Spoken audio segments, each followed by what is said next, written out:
Buenas a todas y a todos. Seguimos en el apartado de Reescribamos la historia de la filosofía y esta vez trataremos el ejemplo de identidades de mujer no normativas. Mujeres con voz. Seguidme, Isabel Núñez nos va a hablar de ellas.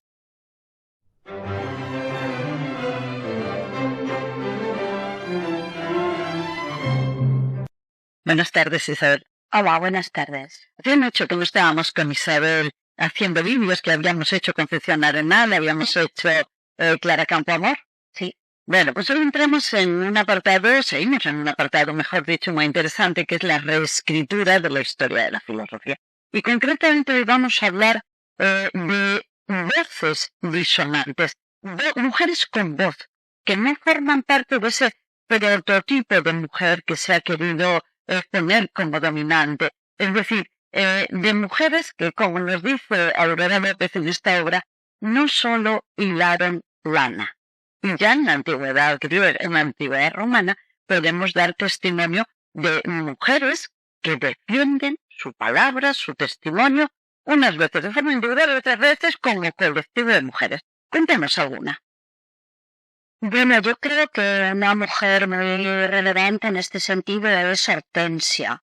Hortensia fue una gran heredera y salió, digamos, a la palestra porque hubo un momento en la República en Roma en que a las mujeres, digamos que las saturaron de impuestos, es decir, a más de 1.400 mujeres, pues se les obligó a pagar muchísimos impuestos. Entonces ella fue la que dio la cara, digamos, porque las mujeres se rebelaron y no encontraron un defensor masculino. Los hombres sabían que eso era una injusticia. Es verdad que había mujeres ricas, pero también había muchos hombres ricos. Y entonces no encontraron un hombre que las defendiera. Las mujeres no salían nunca al foro. Era el silencio en lo público. Entonces esta mujer, hija de un gran orador también, Hortensio, precisamente Aurora López, a la que tú acabas de mencionar, con este libro dice, menos mal que había muerto ya el padre, si no dirían que el discurso de Hortensia hubiera sido de su padre, porque a las mujeres normalmente se les sustraen sus propios discursos.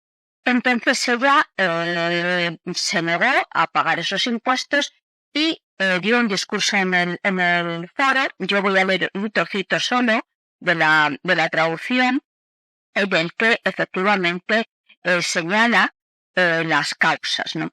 Y dice, ¿por qué hemos de pagar tributos nosotras que no tenemos participación en magistraturas, honores, generalatos, ni en absoluto en el gobierno de la cosa pública? Y también se queja de que van a la guerra sus hermanos, sus padres, sus maridos, y esos impuestos son para matar a las personas queridas. Se niega. Bueno, lo cierto es que fue un discurso tan brillante que luego se puso como modelo de oratoria que convenció a quien tenía que convencer en la asamblea. Y efectivamente,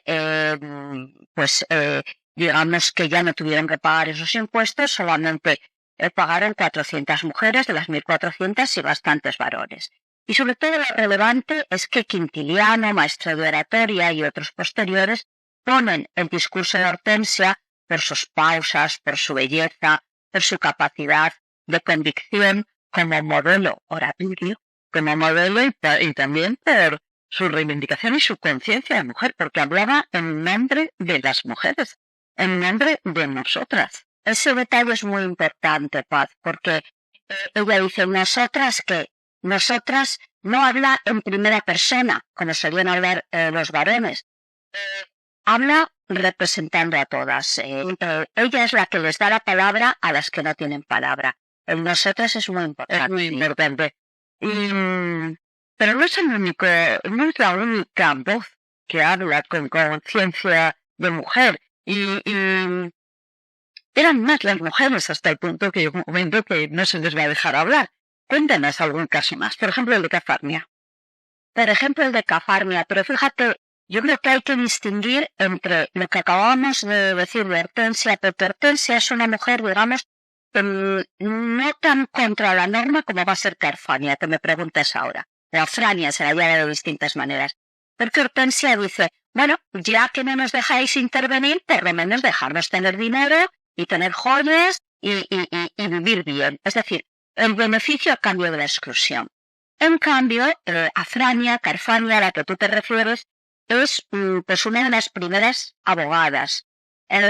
Carfania aparece en el foro, porque lo que no estaba prohibido estaba permitido, defendía pleitos, y no se defendía a sí misma, defendía a los demás. Entonces, esto realmente hizo que se la llamara andrógina. Hubo alguna mujer en Mesia también, pero Mesia aparece para defenderse a sí misma. Y es muy admirada porque el discurso también es excelente. Pero Carfania le gusta el ejercicio, digamos, de jurisperita, que aparecen muchas mujeres jurisperitas. Entonces, es frecuente. Hasta que la corten, digamos, y le corten de raíz ya la posibilidad de defender a nadie ni de defenderse a sí mismo. Sin embargo, con todo eso, andrógina, es decir, no respondía al papel que se esperaba de una mujer, recibiría sus críticas y recibiría sus improperios, vamos a decirle. Sí, de hecho aparece como monstruo, ¿no?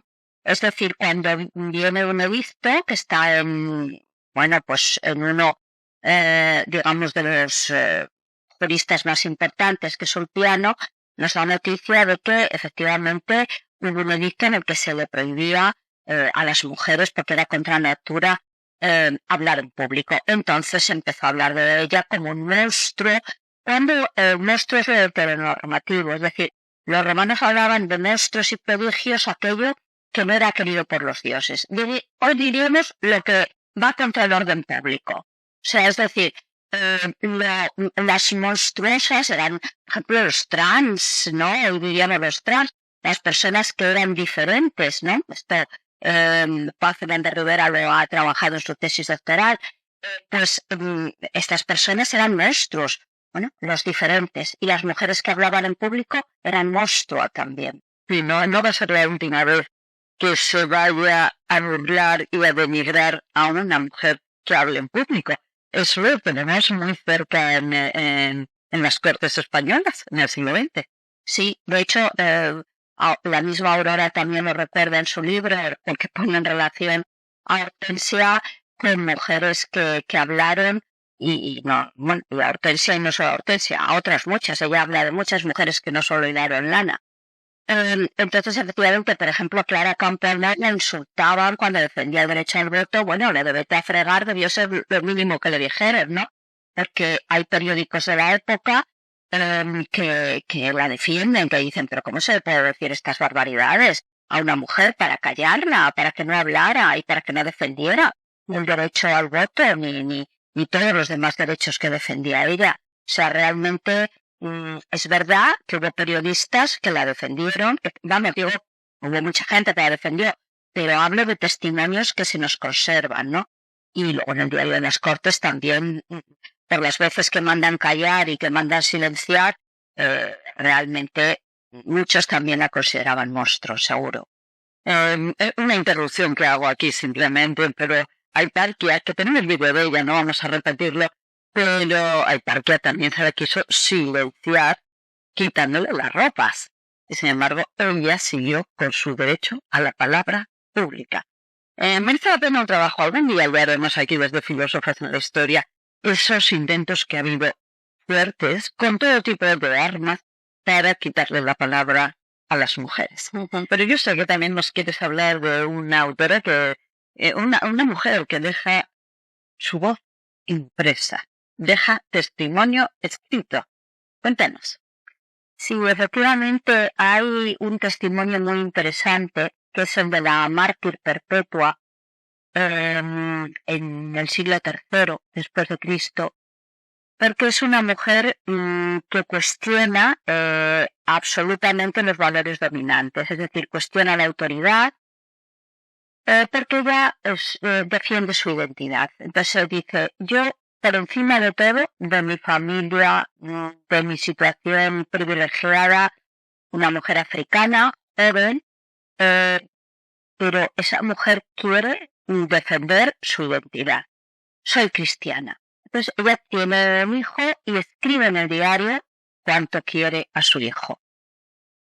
pero está dispuesta a morir por Cristo. Entonces, como está dispuesta a morir por Cristo, no escucha a su padre, que no quiere que abandone a su hijo muriendo en el circo, en la fiesta donde los mártires tenían que luchar con los gladiadores y con las fieras salvajes, y ella le dice al padre que el hijo que se le quede y que lo cuide él. Cuenta que cuenta ella, todo esto lo cuenta ella en su diario, dice, estoy amamantando a mi hijo, pero he decidido que mi hijo ya no va a estar conmigo. Entonces, por un milagro, dice ella, los pechos que le dolían muchísimo, le dejaron de beber, dejó de amamantar y le entregó el hijo a su familia. Ella también dejó dicho que quería que ese diario, cuando ya no lo pudiera escribir, porque estaba en el martirio, lo siguiera escribiendo a alguien. Y efectivamente hay una diferencia hasta de tono de lo que escribe ella a lo que escriben después en los demás. Sí que cuando escribe ella narra que se opone a la autoridad, que se opone, incluso se burla de los guardias cuando ella dice, pero bueno, con este aspecto tan malo nos vais a llevar a celebrar la fiesta del emperador. No tiene miedo ninguno a morir. Ella lo cuenta con un determinado tono. Y luego ya, cuando nos narra en su martirio, el tono de alguna manera diferente, cambia.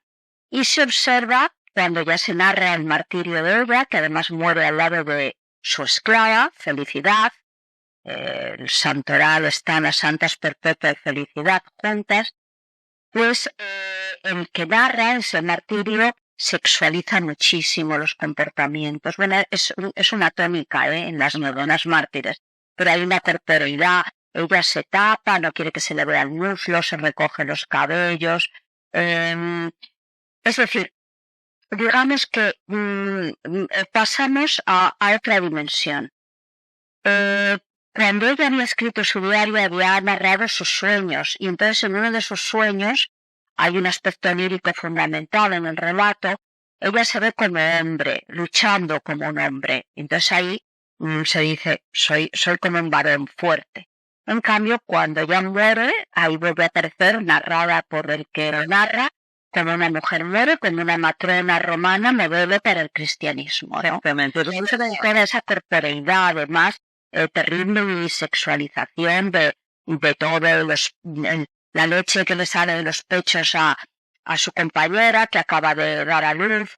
Es decir, es otro planteamiento. Es la apropiación que se hace unas veces de las palabras de las mujeres, otras veces de las obras escritas de las mujeres y otras veces de la vida y de los hechos de las mujeres. Esto es una apropiación, claramente. Pero yo sí que hay alguna autora muy significativa que está contenta por no seguir la norma. No solamente es una vindicación racional, sino que además, las demás también, convencida, a gusto consigo misma por lo que hace, porque su voz se mantenga, aunque esté fuera del criterio estándar. Sí, probablemente estás pensando en Sulpicia, la poetisa. Pero fíjate que la apropiación del relato de Perpetua incluso llega al punto de que se le atribuyó durante mucho tiempo a Tertuliano, ¿no? Al padre de la Iglesia, que era contemporáneo. Sulpicia fue poco menos que olvidada y ahora se lo ha rescatado de una especie de, del corpus, ¿no?